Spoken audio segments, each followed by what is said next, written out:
started journaling about a week ago.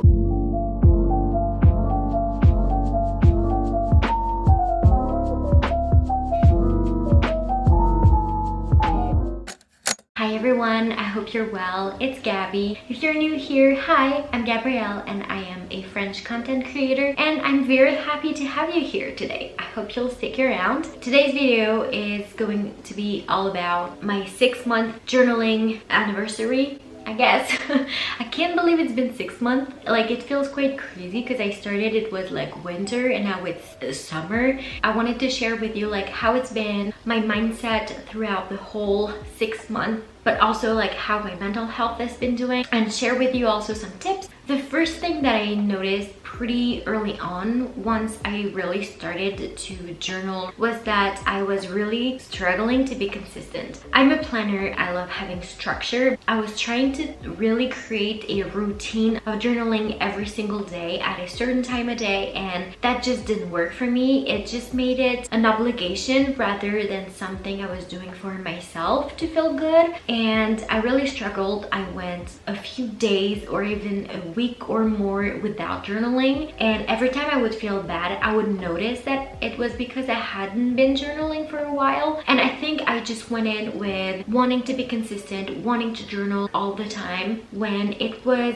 something I needed to build up rather than something I was going to head straight on. I just needed to get kind of my footing in the realm of journaling and understand why I wanted to do it, when I felt like doing it, and why I was journaling. It took me a little bit of time to get there, but it went way better after realizing that I didn't have to make it a habit. It was something I was doing for myself. It was a self-care moment. And then after that, I noticed that I wasn't journaling oftentimes because I didn't feel like facing my problems and my challenges and what was going on in my mind and how negative I was feeling. I just didn't want to have to think about it. And so I wasn't journaling on purpose sometimes because I just didn't really want to have to dig deeper and to think about it more and to analyze my thoughts. I think I just wasn't ready to really deal with it. And then I had therapy and I would feel better, and then I would journal about what, like, the breakthroughs of the therapy session. And then I realized I don't have to get to a breaking point to go to therapy. I can work on myself regularly, and then when I have therapy I can work on things with my therapist, but also share with her things that I've been thinking about when I was journaling, what I understood about myself when I was journaling. And it was a better process for me to do that rather than just put my blinders on and be like, nope, I am not thinking about it, I am pretending everything is fine. That just doesn't work long term. You can work little by little on yourself without having to reach that breaking point. I'm not gonna lie, it took me weeks to realize that, but then afterwards it felt way better. But I also realized that I didn't have to just journal about everything that was wrong. I could also journal about everything that was happy and good and my little wins. And you know, journaling doesn't have to be a place where you just store your negativity, where you just store your triggers, your issues, your what's going on in your life that you're not happy with. It can also be a place for you to just be honest about what's going on in your life. When I really started to journal, even though I don't journal every day, I'll come back to that later, but it changed the whole thing for me. It turned my journal into a place of safety, but also a place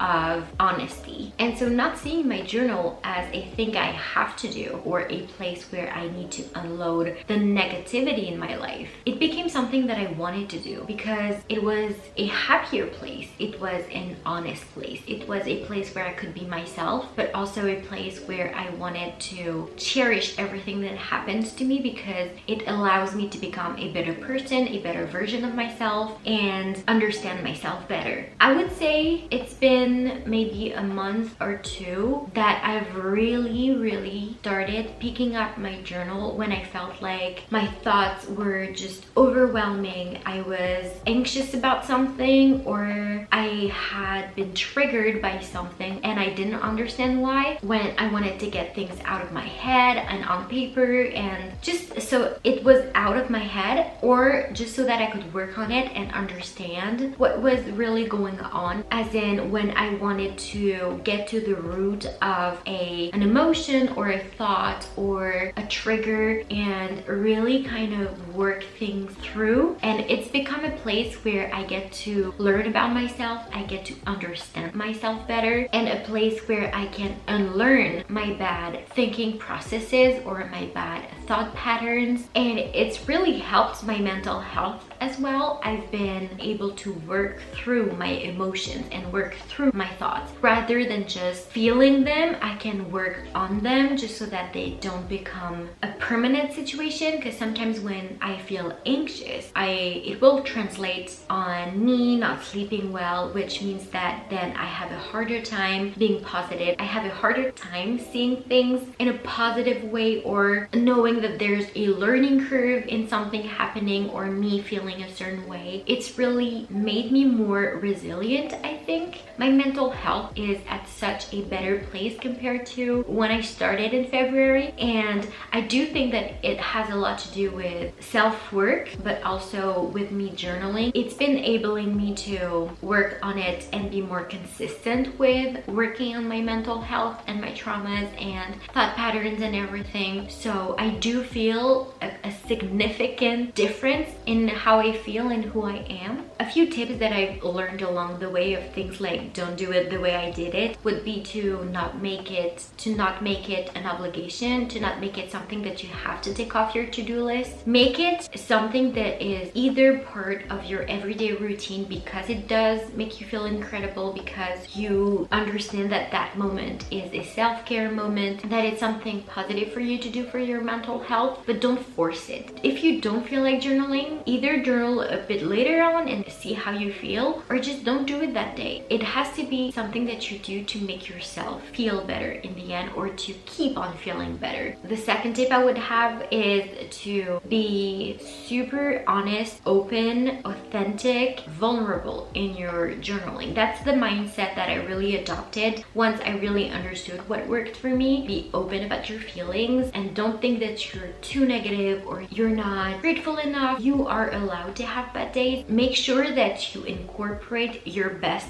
self moments, your little wins, your moments of gratitude, your moments of happiness in your journal. You don't have to just journal when you're not feeling good. Journal when you are so proud of yourself because you've done something that you didn't think you could do, or that made you super anxious, or that someone told you you couldn't do. Turns out you can actually do it. Really treat your journal as an honest reflection of what's going on inside of you, because first of all, it won't make your journal appear like a negative space. But also, if you like to read through your past entries, you will be able to read about how you felt and come back to those moments and be like, okay, so for a week I was not feeling great, but then that day I felt incredible. So even though now I don't feel good and I feel like it's not going to stop and I'm going to feel like this forever, I know that I have my good days. I know that who I am right now, how I feel right now, is not necessarily the real side of me. I'm a real person, I'm a human being, and I am allowed to have those moments. When it's a place where you can combine the positive and the negative, it becomes a place of you being able to be your true self. When you become honest with yourself about your feelings, your emotions, your traumas, what you like, what you don't like, you are able to get to know yourself better and to grow as a person and grow into the best version of yourself. The third and last tip for me would be to be non-judgmental. I know that, well, I didn't know that before starting therapy, and then my therapist told me very often, you are being very judgmental of yourself. Stop judging yourself and just accept your feelings. Accept that at that time you felt like this, but it was the best that you could do, or just accept the fact that at that moment you maybe didn't have the right reaction, and just like accept it. And I think that when you start writing about your life and your feelings and your thoughts, if you come from a place of judgment of yourself,